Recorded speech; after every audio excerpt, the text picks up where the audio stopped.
These days, with home prices still declining in most of the country, with interest rates being very low, and though the banks are hesitant to give loans, so in this circumstance, it's encouraging many people to either buy another home as an investment property, buy a home as a second home, or more typically, if they own a home, whether it's a condo or a townhome or a single family, trade up and buy a nicer home.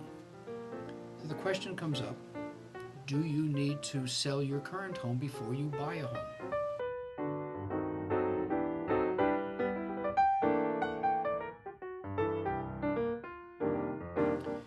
And the answer is, like many answers I have to give in this industry, well, maybe. But we've found many ways to help people answer that question with a no. You don't have to sell your current home before you buy a new home. The first thing that will be looked at is if you're buying a new home as a primary residence, if your income qualifies you to own both homes at once, then yes, you can buy both homes. You can eventually sell one, but for the short term, there's no problem with you owning two homes.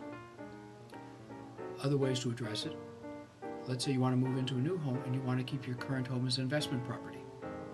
I've been very successful at helping people basically lease their current home, writing up the lease contracts in such a way that the new lessor has the right to take over the premises at the earliest of either when it's available, or meaning when you've closed contract on a new purchase and you move out, or at a certain date. And with a arm's length lease and a deposit from this new lessee, we can often count that income against the costs of your current home, so that the income you do have is sufficient to qualify for the purchase of the new home. A twist on that, which is easier because sometimes, I'll grant, it can be hard to get someone to sign a lease contract on a home that they're not sure they're ever going to get, because if you can't buy a home, they've got nothing to move into.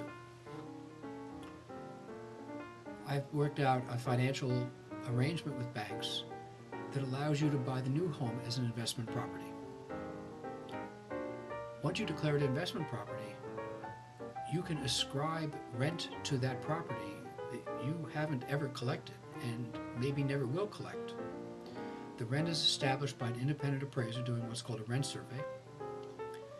But now we have rent on this new purchase. That helps defray the costs of the new home, so that your income is enough to qualify for owning both homes.